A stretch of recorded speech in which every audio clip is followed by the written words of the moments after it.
Hello అండి. Welcome to Venus kitchen. ఈరోజు వీడియోలో మునగాకు తెలగపిండి కూరని ఎలా ప్రిపేర్ చేసుకోవాలో చూద్దామండి.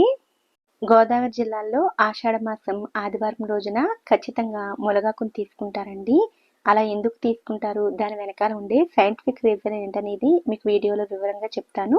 వీడియోని ఎక్కడ స్కిప్ చేయకుండా చివరి వరకు చూసి మీరు కూడా తప్పకుండా ట్రై చేయండి. మునగాకు తెలగపిండి కూరని ప్రిపేర్ చేయడం కోసం ముందుగా తెలగపిండి తీసుకోవాలండి.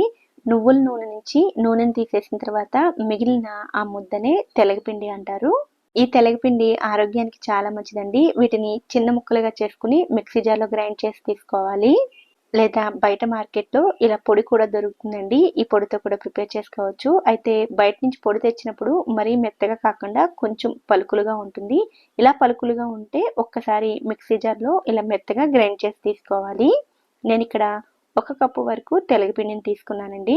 ఇప్పుడు ఇదే కప్పు తోటి మునగాకుని తీసుకోవాలో చూద్దాము. మునగాకును 2-3 సార్లు వాటర్తో క్లీన్ చేసుకున్న తర్వాత కొద్దిసేపు ఫ్యాన్ కింద ఆరబెట్టుకోండి. కడిగేసిన వెంటనే అయినా చేసుకోవచ్చండి. అయితే కొద్దిసేపు ఆరబెట్టుకోవడం వల్ల కూర ముద్దగా అవ్వకుండా పొడి పొడిగా వస్తుంది. ఇప్పుడు ఈ ఆకును కొలిచి తీసుకోవాలి. ఆకుకూర కాబట్టి కొద్దిగా నొక్కిపెట్టి తీసుకోండి. నేను ఇక్కడ 1 కప్పు తెలగపిండికి 2 కప్పుల మునగాకును తీసుకుంటున్నాను. మీకు కొలత చూపించడం కోసం చూపిస్తున్నానండి. ఆకును కొంచెం ఎక్కువ తక్కువ వేసుకున్నా కూడా పర్వాలేదు.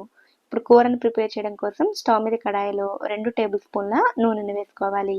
నూనె వేడైన తర్వాత ఇందులోకి 10 వరకు వెల్లుల్లి రెబ్బలను వేసుకుని ఫ్రై చేసుకోవాలి. ఈ తెలగపిండి కూరను ప్రత్యేకంగా నైవేద్యాల కోసం కూడా ప్రిపేర్ చేస్తూ ఉంటారు. అలా ప్రిపేర్ చేస్తుంటే వెల్లుల్లి, జీలకర్రను స్కిప్ చేసి ప్రిపేర్ చేసుకోవచ్చు.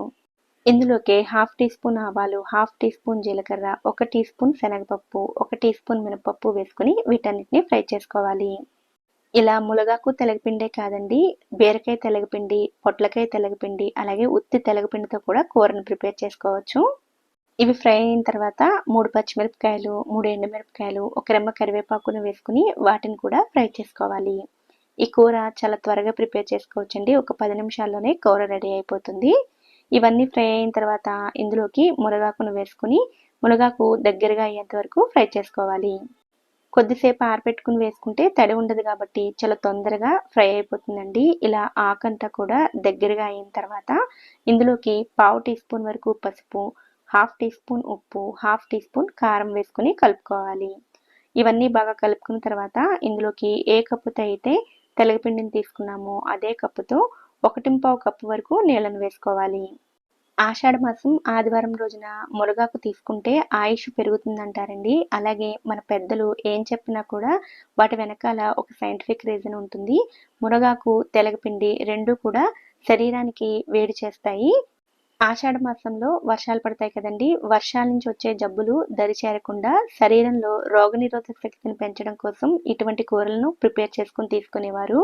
ఇదే కూరలో కొంతమంది బెల్లం వేసుకుంటారండి. అయితే ఈ తెలగపిండి కూర సహజంగానే కొంచెం తీపిని కలిగి ఉంటుంది. అందుకని నేను బెల్లం వేయట్లేదు. మీకు నచ్చితే కొంచెం బెల్లం వేసుకోవచ్చు. నీళ్లు మరగడం స్టార్ట్ అయిన తర్వాత మంటను లో ఫ్లేమ్లో పెట్టుకుని తెలగపిండిని వేసుకుని అంతా బాగా కలుపుకోవాలి. మొత్తం అంతా కలిసేసరికి కొంచెం ముద్దగా అవుతుందండి. అలాగే మరొక 2 నిమిషాల పాటు ఉడికించుకుంటే ఇలా కొంచెం పొడి పొడిగా వస్తుంది. తర్వాత స్టవ్ ఆఫ్ చేసుకుని పక్కకు దించుకోవాలి. పూర్తిగా చల్లారేసరికి ఇలా పూర్తిగా పొడి పొడిగా వచ్చేస్తుంది. సాధారణంగా ఈ తెలగపిండి కూరను ఎక్కువగా బాలింతరాలకు మాత్రమే పెడుతూ ఉంటారండి. కానీ ఎవరు తీసుకున్నా కూడా ఆరోగ్యానికి చాలా మేలు చేస్తుంది. ఈ కూరను రైస్‌తో మాత్రమే కాదండి, ఇలా ఒట్టిగా తీసుకున్నా కూడా చాలా చాలా బావుంటుంది. మరి ఈ సింపుల్ మునగాకు తెలగపిండి కూరను మీరు కూడా తప్పకుండా ట్రై చేయండి.